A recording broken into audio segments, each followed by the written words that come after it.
Hello, dear friends.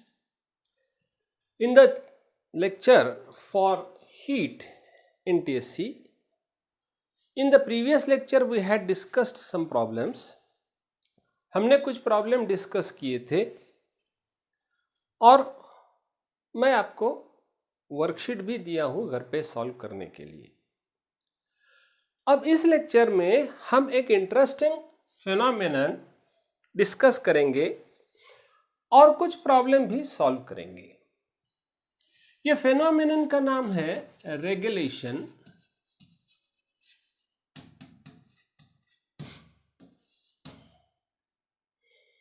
इसका conclusion ये क्या है ये बताने से पहले ये एक्सपेरिमेंट क्या है वो पहले मैं डिस्कस करूंगा। समझो ऐसा आइस का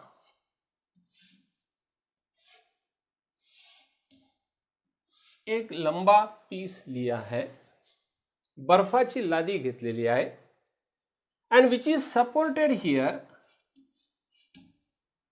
with the help of wooden plank or something,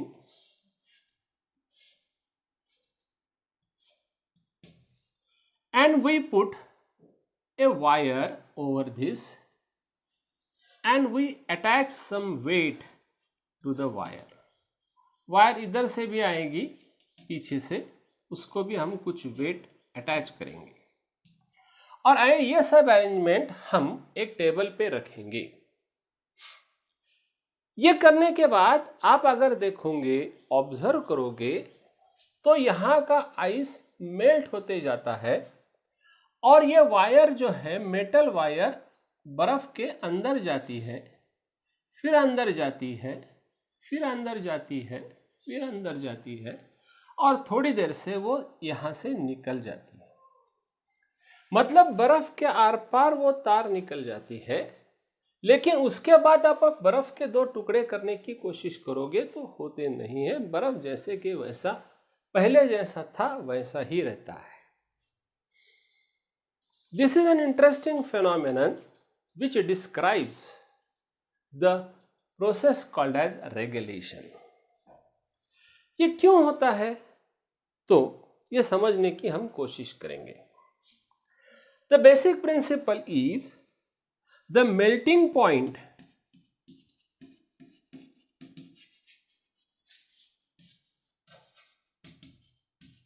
decreases with pressure.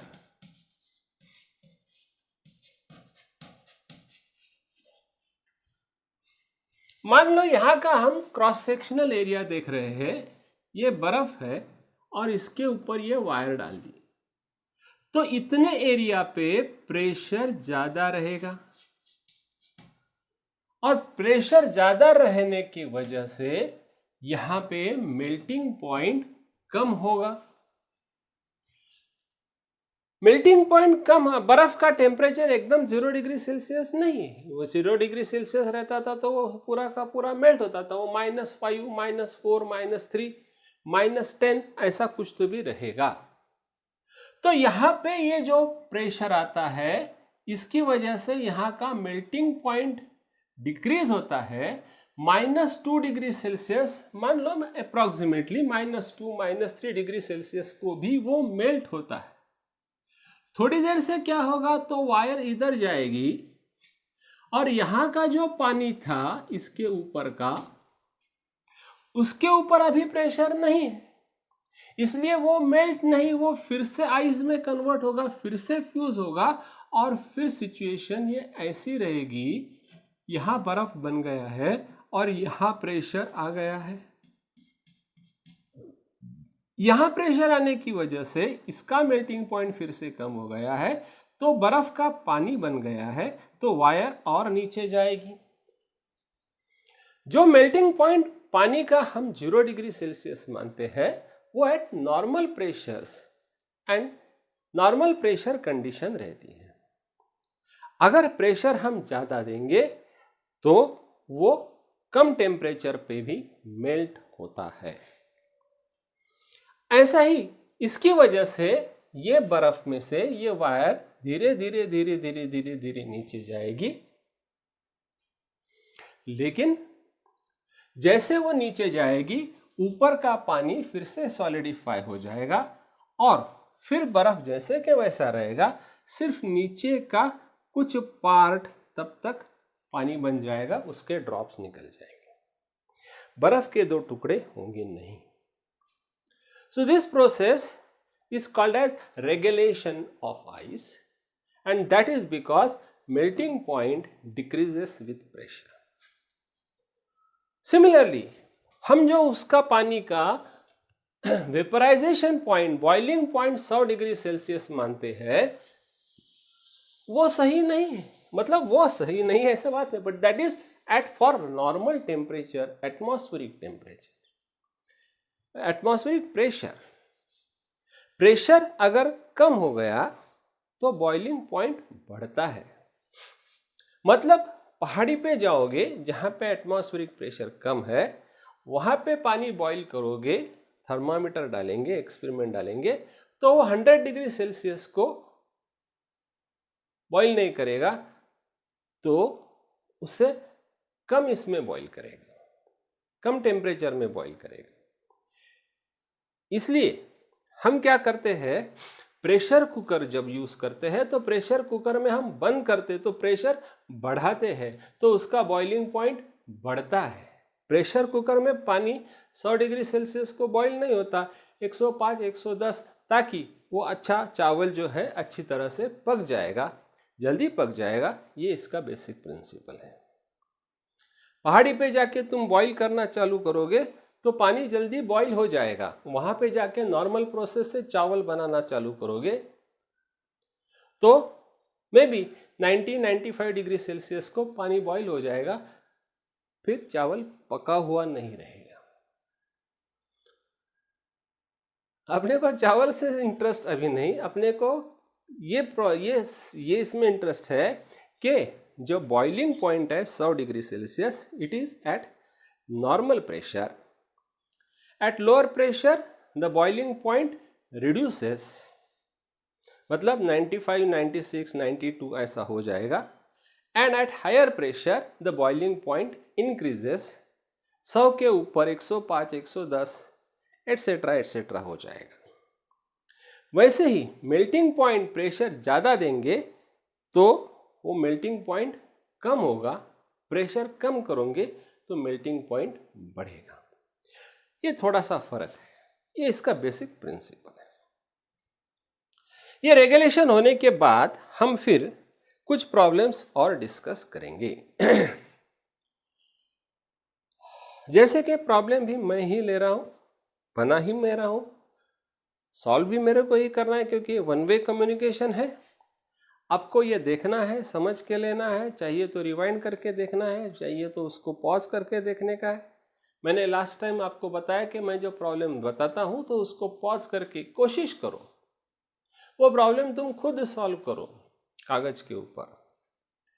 आपको जम गया बहुत बड़ी बात है, नहीं जमा तो सॉल्यूशन देखो, पॉज जो किया है उसको आगे करो और फिर वो उसका सॉल्यूशन समझ लो, फिर टीवी नहीं, मोबाइल बंद करके फिर से एक बार सॉल्व करने की कोशिश करो।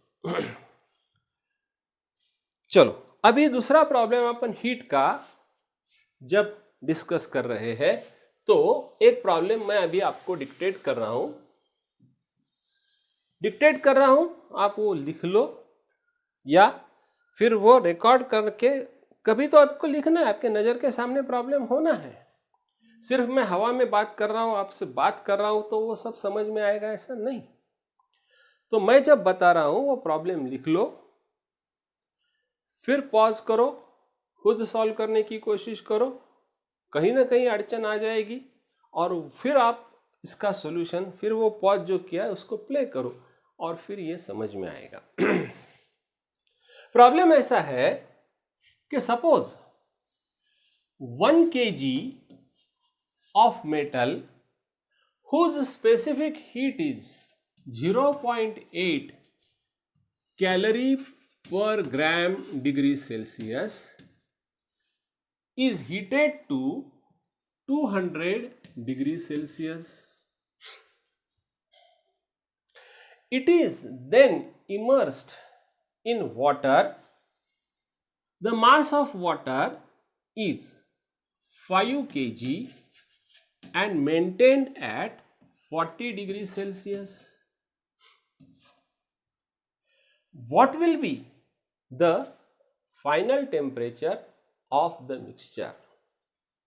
आपको ये ऐसा लिखना नहीं है, ये मैं लिख रहा हूं मेरी सुविधा के लिए कि मैंने क्या क्या डाटा बताए मेरे को ध्यान में रहे।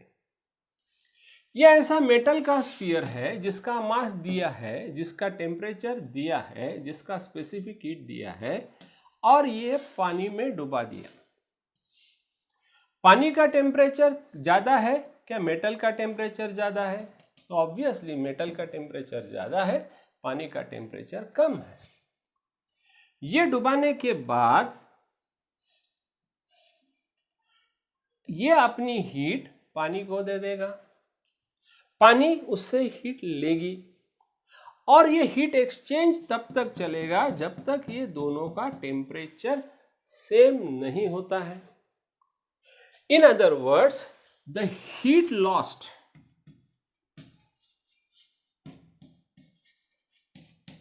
Bye metal must be equal to heat gained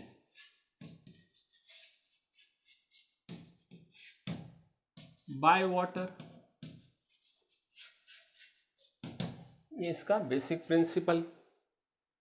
Now heat lost by metal is equal to mass of the metal, specific heat of metal, and change in the temperature of metal, that should be equal to heat gained by the water is mass of water, specific heat of water, into delta T of water।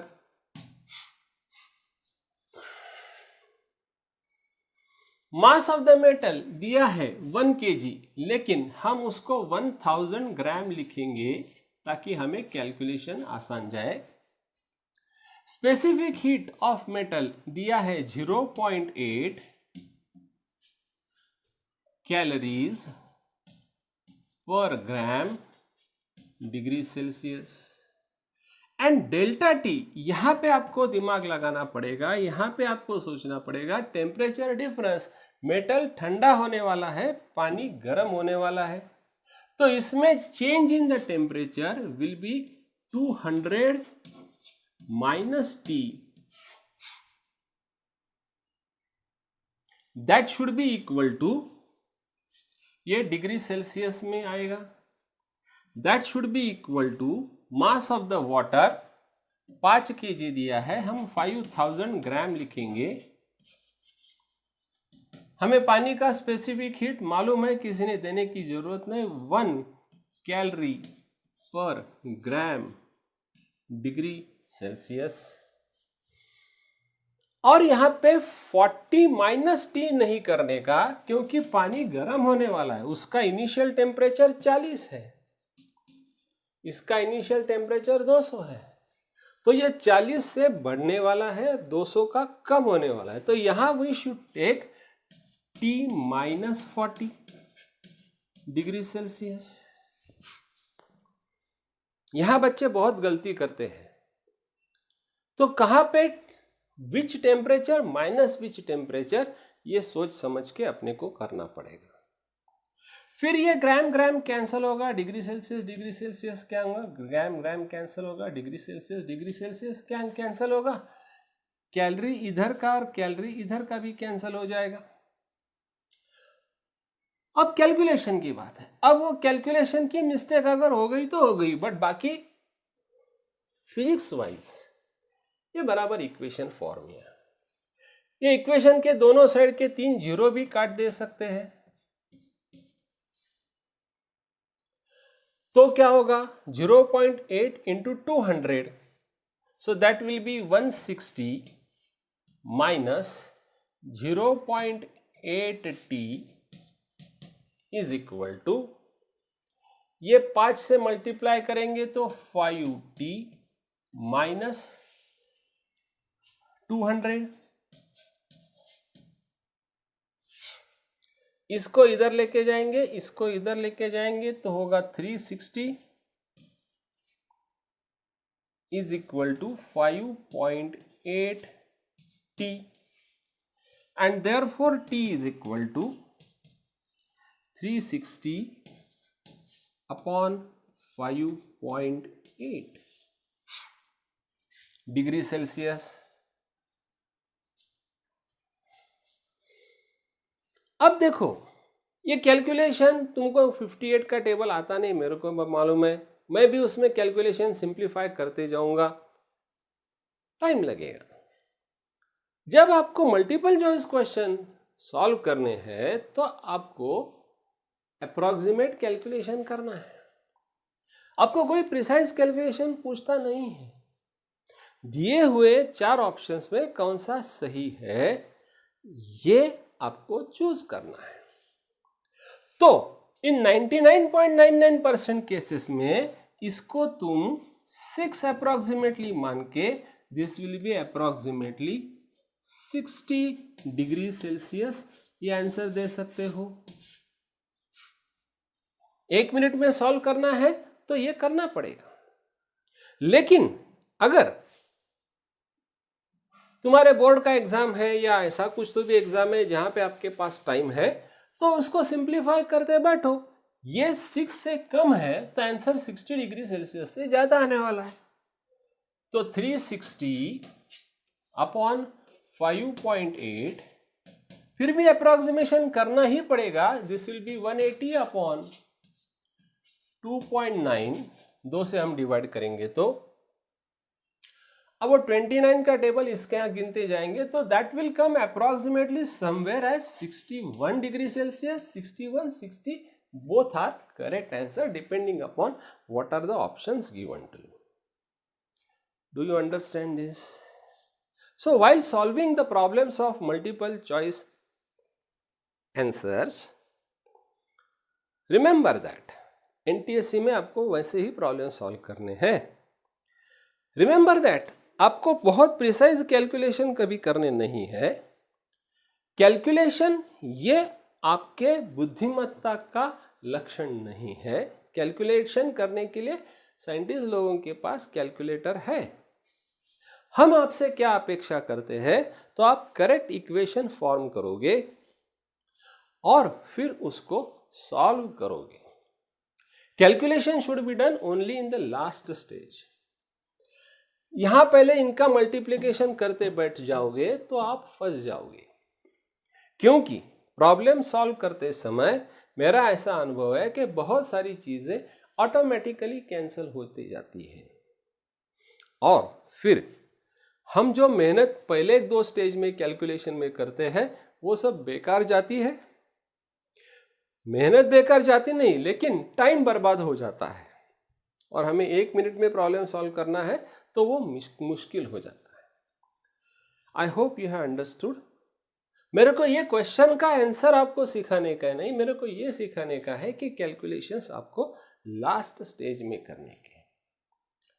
इस type का और एक problem हम करते हैं। इसके ऊपर भी मैं आपको इंसिस्ट करूंगा कि जब मैं प्रॉब्लम बोलूंगा तो आप प्रॉब्लम लिख लो, फिर पॉज करो और फिर खुद सॉल्व करने की कोशिश करो। गलती हो गई चलता है, लेकिन प्रॉब्लम अगर तुमको कॉन्फिडेंस आना है तो गलतियां करके गलतियों से सीखना पड़ेगा।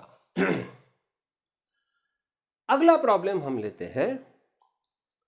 नाउ मैं स्लोली आपको लिखने के स्पीड से ये प्रॉब्लम बता रहा हूं। Suppose 4 liters of water maintained at 80 degrees Celsius is poured into 2.5 kg of water maintained at 10 degrees Celsius। ठीक है ना? कैलकुलेशन क्यों मुश्किल दे दो आपको? Let me take this as 3 kg of water maintained at 10 degrees Celsius. What will be the final temperature of the mixture?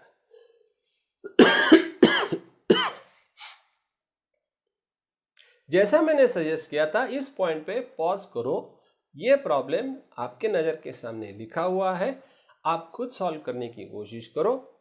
जैसा भी आपका सही आता है, गलत आता है, फिर जो पॉज को प्ले करो और फिर मेरा सॉल्यूशन देखो, मेरे साथ सोचने की चालू करो। सो हमारा बेसिक प्रिंसिपल इसमें यही रहेगा कि heat lost by hot water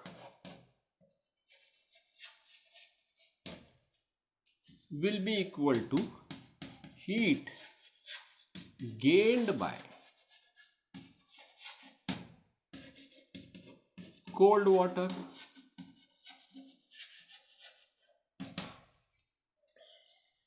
hot water कौन सा है? ये 80 डिग्री सेल्सियस वाला।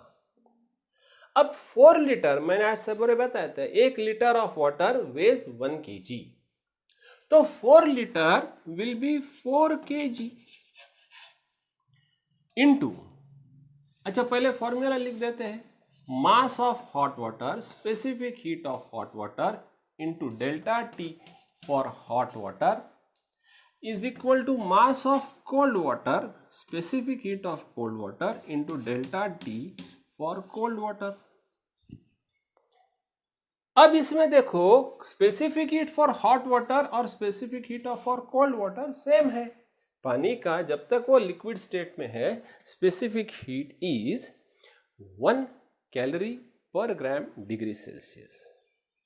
बहुत बारीकी से सोचेंगे तो थोड़ा फर्क पड़ता है, लेकिन हमारे एनटीएससी कॉम्पिटिटिव एग्जामिनेशन में जो कैलकुलेशंस हमें करने पड़ते हैं, जो प्रॉब्लम्स हमें सॉल्व करने पड़ते हैं, उसमें वो फर्क इतना मायने रखता नहीं है। देयरफॉर हम इसको कैंसल कर सकते हैं। तो मास ऑफ हॉट वाटर हम सीधा 4 kg इंटू डेल्टा टी, यहां पे फिर से आप गलत जाने का चांस है, तो यहां पे ध्यान दो, 80 minus T is equal to, यहां टी माइनस 80 मत ले लो, mass of cold water is 3 kg, ये डिग्री सेल्सियस में आएगा, और यहां पे टी माइनस 10 डिग्री सेल्सियस, यहां पे 80 माइनस टी और यहां पे टी माइनस 10, ये आपको बात ध्यान में समझ में आ गई होगी, तो फिर आपकी कोई गलती नहीं होगी। ये केजी कैंसिल हो जाएगा, डिग्री सेल्सियस कैंसिल हो जाएगा, और फिर ये calculations 320 minus 4t is equal to 3t minus 30, इसको इधर लेके जाएंगे, इसको इधर लेके जाएंगे, therefore we shall get 320 plus 30 is equal to 3t plus 4t. So 350 is equal to 70, and therefore t is equal to 350 upon 7. This is equal to, यहाँ calculations काफी आसान है, तो 50 डिग्री सेल्सियस।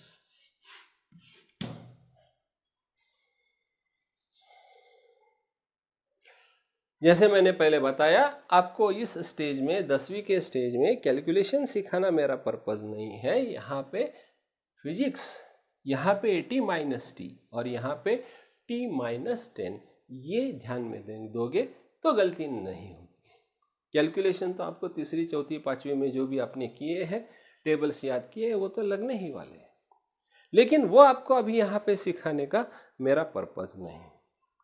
आप में से किसी ने वो टेबल्स याद नहीं किए होंगे या भूल गए होंगे, तो वो फिर से करना है आपको, उसमें से छुटकारा नहीं है।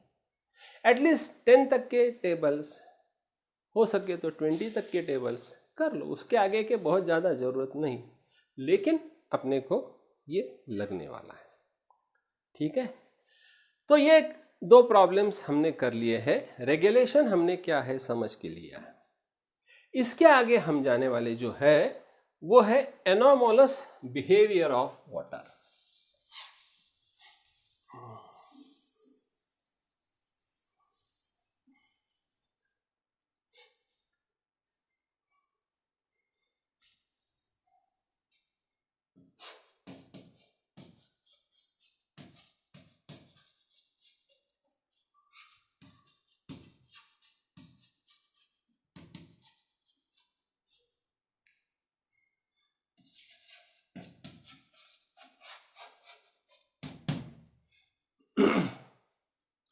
एनोमलस का मतलब है अजीब,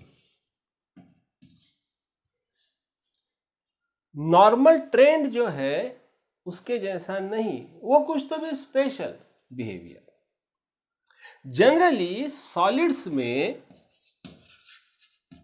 मॉलिक्यूल्स नजदीक नजदीक रहते हैं, तो सॉलिड्स का वॉल्यूम कम रहने वाला है। When it is converted into liquids, ये जो मॉलिक्यूल्स जो नजदीक नजदीक रहते हैं वो दूर दूर जाने वाले हैं, और गैस में तो और दूर दूर जाने वाले हैं। कहने का मतलब ऐसा है, उतनी ही क्वांटिटी ऑफ एनी सब्सटेंस हम लेंगे तो सॉलिड्स का वॉल्यूम कम रहेगा, लिक्विड्स का वॉल्यूम ज्यादा रहेगा। जैसे जैसे हम टेम्परेचर बढ़ाते जाएंगे तो वॉल्यूम और बढ़ते जाएगा जनरली। लेकिन पानी में ऐसा होता नहीं। पानी में क्या होता है, ये हम जो सोचते हैं उसको बोलते हैं एनोमलस बिहेवियर ऑफ वाटर। जहां पे उतना ही अमाउंट है और वॉल्यूम कम है तो इसकी डेंसिटी D ऑफ सॉलिड्स, और इसको बोलेंगे D ऑफ लिक्विड्स। तो density of solids is lesser than density of liquids.